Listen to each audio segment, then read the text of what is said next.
అటు ఇజ్రాయెల్ పై భీకర దాడులు చేస్తోంది ఇరాన్. ఇజ్రాయెల్ రాజధాని టెల్ అవీవ్లో బాలిస్టిక్ క్షిపణులతో దాడులు చేస్తోంది.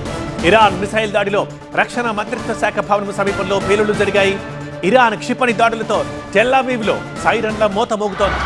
సైరన్ల మోతతో ప్రాణరక్షణ కోసం టెల్ అవీవ్లో ప్రజలు బంకర్లలోకి పరుగులు తీస్తున్నారు. మనం విజువల్స్ లో చూస్తున్నాం. భయంతో బంకర్లలోకి పరుగులు తీస్తున్న ప్రజలు. అంటే ఇజ్రాయెల్ పై ఇరాన్ కూడా తగ్గట్లేదు, భీకర దాడులు చేస్తూనే ఉంది కంటిన్యూగా.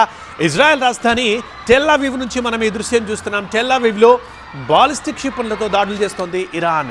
ఇక ఇరాన్ మిసైల్ దాడిలో రక్షణ మంత్రిత్వ శాఖ భవన సమీపంలో పేలుళ్లు జరిగాయి. ఇరాన్ క్షిపణి దాడులతో టెల్ అవీవ్లో వరుసగా సైరన్ల మోత మోగుతూనే ఉంది.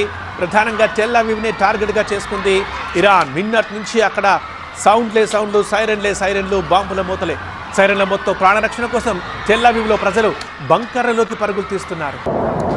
టెల్ అవీవ్ నుంచి చూస్తున్నా మనం ఇజ్రాయెల్ రాజధాని అది టెల్ అవీవ్. అక్కడ బాలిస్టిక్ క్షిపణులతో ఇరాన్ దాడులు చేస్తోంది. పైన ఆ దాడులు, ఆ సౌండ్స్ వింటూ కింద ప్రజలు భయపడుతున్నారు. ఇక అక్కడ నుంచి బంకర్లలోకి పరుగులు తీస్తున్న టెల్ అవీవ్ ప్రజల్ని మనం చూడొచ్చు.